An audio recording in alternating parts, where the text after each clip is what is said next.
अस्सलाम वालेकुम वरहमतुल्लाह। कैसे हैं आप लोग? उम्मीद है कि ठीक ठाक होंगे। हम लोगों ने एक सीरीज़ शुरू की है, सीखे सीरीज़, उर्दू सीखें सीरीज़। इस सीरीज़ के तहत हमने आपसे वादा किया था कि हम इसमें उर्दू पढ़ना लिखना सीखेंगे। कल की पहली क्लास में हम लोग हिंदी के माध्यम से उर्दू हुरूफ़ तहज्जी को यानी कि उर्दू के लेटर्स को जाना था। अब जब उर्दू के लेटर्स और उर्दू के हुरूफ़ तहज्जी को पढ़ते हैं, उसके अल्फ़ाबेट को पढ़ते हैं, तो उसमें हिंदी के लगभग सारे अक्षर आ जाते हैं। लेकिन कुछ अक्षर ऐसे हैं जो उर्दू के किसी पर्टिकुलर एक लेटर से नहीं बनते। वो दो लेटर्स का कॉम्बो होते हैं, उन दोनों के कॉम्बिनेशन से एक अक्षर हिंदी का बनता है। जैसे कि यहाँ है घ, छ, झ, ठ, ढ, फ, भ, थ और ध। ये जितने भी आपको लेटर्स दिख रहे हैं हिंदी के, जितने भी हिंदी के अक्षर ये 9 दिख रहे हैं, ये उर्दू के किसी एक लेटर से नहीं बनते, उर्दू के किसी एक हर्फ से नहीं बनते, बल्कि दो हर्फों का कॉम्बिनेशन होते हैं, तब जाकर के ये हिंदी के ये 9 अक्षर बनते हैं। तो आज हम सीखेंगे कि उर्दू के किन किन लेटर्स के कॉम्बिनेशन से हिंदी के ये अक्षर बन रहे हैं। और ये बहुत दुश्वार होता है। बच्चे जब पढ़ना शुरू करते हैं तो उनको बाकी अक्षर तो आसान लगते हैं, क्योंकि वो जीम से ज, टे से ट, डाल से ड, पे से प ऐसे जान लेते हैं। लेकिन जब यहाँ बारी आती है इसको घ, छ, झ, ठ, ढ, फ, भ, थ और ध को सीखने की, तो फिर वो कन्फ्यूज़न का शिकार हो जाते हैं कि कौन कौन हुरूफ और कौन कौन लेटर्स मिलेंगे तो ध बनेगा, कौन कौन लेटर मिलेगा तो फ बनेगा। तो आज हम उसी को जानेंगे और उसी को पढ़ेंगे। बहुत आसान ट्रिक है, अगर हम इसको एक बार ध्यान से सुन लें या देख लें तो मैं यकीन के साथ कह सकता हूं कि कभी भी ज़िंदगी भर हम इसको भूल नहीं पाएंगे। आइए हम इसको शुरू करते हैं। देखें, जैसा कि हम सबको पता है, कल के पहले क्लास में हमने पढ़ा था कि गाफ से ग होता है, चे से च, जीम से ज, टे से ट, डाल से ड, पे से प, बे से ब और टे से त और दाल से द होता है। अब आज हम जानेंगे कि घ कैसे बनता है, छ कैसे बनता है, इसी तरह झ, ठ, ढ, फ, भ, थ और ध, ये सारे लेटर्स, ये सारे अक्षर कैसे बनते हैं। देखिए, मामला बहुत साफ है। हिंदी में ग के बाद घ आता है, च के बाद छ आता है, ज के बाद झ आता है, ट के बाद ठ आता है, ड के बाद ढ आता है, प के बाद फ आता है, ब के बाद भ, त के बाद थ और द के बाद ध आता है।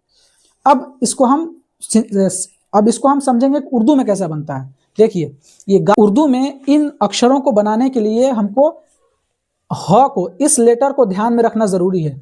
इसी का सारा खेल है, ये जिसमें मिलता है उसके बाद वाला अक्षर बना देता है। फॉर एग्जाम्पल, ग के बाद घ होता है, तो जब गाफ में हे मिलेगा तो घ होगा। गाफ इज इक्वल टू ग और गाफ में हे मिल गया तो ग के बाद क्या होता है घ, तो गाफ में हे मिलेगा तो क्या बन जाएगा घ। इसी तरह च के बाद हिंदी में छ होता है, तो ये हो गया चे, चे इज इक्वल टू च, और जब चे में हे मिलेगा तो हो जाएगा क्या छ, चे में हे मिलेगा तो छ हो जाएगा, यानी कि च के बाद जो लेटर होता है, जो अक्षर होता है वो बन जाएगा। इसी तरह जीम है, जीम ज होता है हिंदी में। अब जीम में जब ह मिलेगा तो ज के बाद हिंदी में कौन सा अक्षर होता है, ज के बाद हिंदी में झ होता है, तो जीम में हे मिलेगा तो क्या हो जाएगा झ। इसी तरह ये टे है, टे को हम हिंदी में ट कहते हैं, और जब टे में हे मिलता है तो ट के बाद क्या होता है ठ, तो जब टे में हे मिलेगा तो ये हो जाएगा ठ। इसी तरह है डाल, डाल को हम हिंदी में ड बोलते हैं, और डाल में जब हम हे मिलाएंगे तो ये हो जाएगा ड के बाद क्या होता है ढ, तो डाल के बाद जब हम हे मिलाएंगे तो हो जाएगा ढ। इसी तरह प है, पे से प बनता है। अब पे में अगर हम हे को मिला दें तो प के बाद क्या, कौन सा अक्षर होता है फ, तो पे में हे मिलेगा तो हो जाएगा फ। इसी तरह ये ब है, बे है, बे हिंदी में ब होता है, और बे में अगर हम हे मिला दें तो ब के बाद क्या होता है भ, तो बे में अगर हम हे मिला देंगे तो क्या हो जाएगा भ। इसी तरह ये ते से त होता है हिंदी में, और त के बाद हिंदी में होता है थ, तो जब ते में हे मिला देंगे तो ये हो जाएगा थ।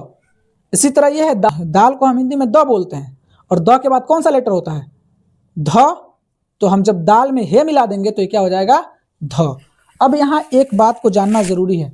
अब आप कहिएगा कि इन अक्षरों को मिलाते कैसे हैं। उर्दू में थोड़ा सा मामला कॉम्प्लिकेटेड है, इतना भी नहीं है कि हम समझ ना पाए।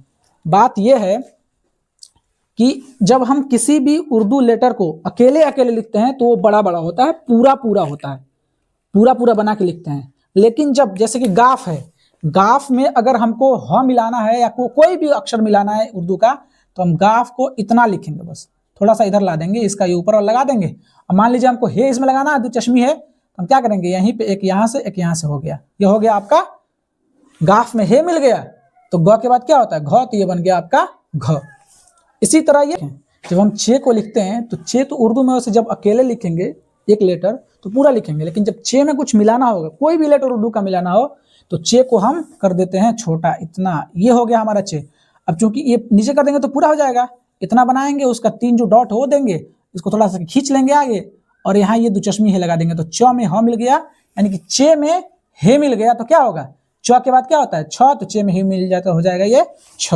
इसी तरह जीम है, जीम भी अकेले होगा तो पूरा होगा, लेकिन जीम में अगर कुछ मिलाना है, कोई भी लेटर मिलाना है, तो जीम को हम लिखेंगे सिर्फ उसका ऊपर वाला सर इतना, उसका दे देंगे डॉट। और मान लीजिए हमको हे लगाना है, इसमें दो चश्मी है, तो हम यहाँ पे उसका दो चश्मी है लगा देंगे, तो जीम में हे मिलेगा, तो जीम इज इक्वल टू ज। तो जीम में जब हे मिल जाएगा तो ज के बाद क्या होता है झ, तो ये भी जीम में हे मिलेगा तो हो जाएगा झ। इसी तरह टे है, टे को अकेले लिखें तो इतना बड़ा हुआ है, लेकिन जब हम इसको किसी में मिलाएंगे, किसी भी उर्दू के किसी भी लेटर में, तो अब ये हो जाएगा हमारा इतना छोटा, ये हो गया आपका टे, ये हो गया आपका टे। अब इसमें हम मिला देंगे, मान लीजिए हमको हे मिलाना है, ये दो चश्मी है तो हे मिला दिए, टे और हे का कॉम्बिनेशन बना क्या ट के, टे का मतलब है ट, और टे और हे का कॉम्बिनेशन मिलकर हो जाएगा आपका ट के बाद क्या होता है ठ, तो ये हो जाएगा आपका ठ। अब ये तो तीनों चारों हो गए, लेकिन ये जो डाल है इसका मामला अलग है।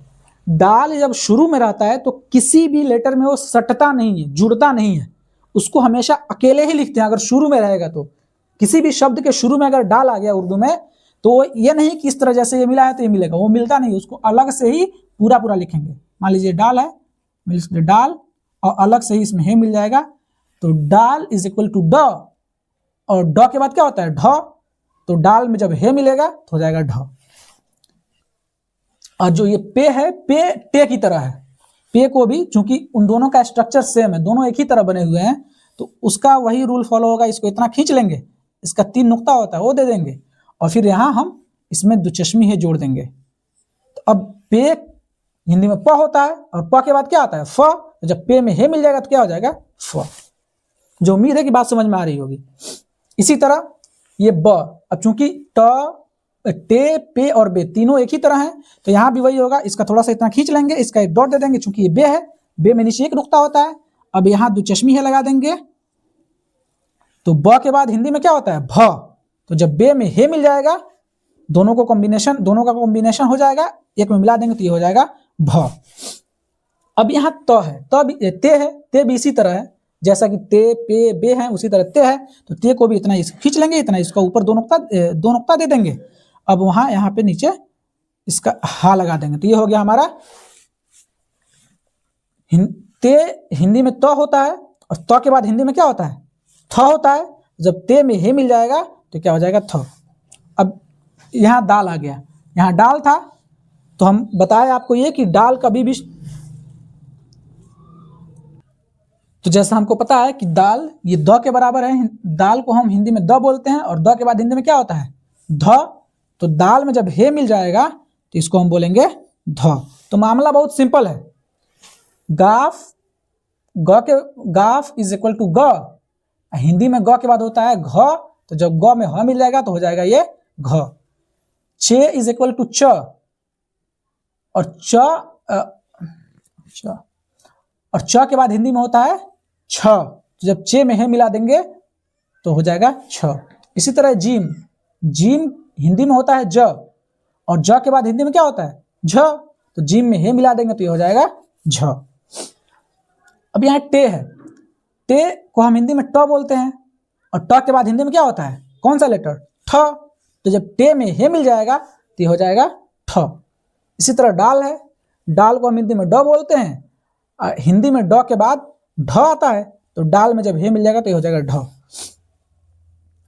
ये प को हम हिंदी में पे बोलते हैं, यह है पे को हम हिंदी में प बोलते हैं, प के बाद हिंदी में फ आता है, तो पे में जब हे मिलेगा तो हो जाएगा फ।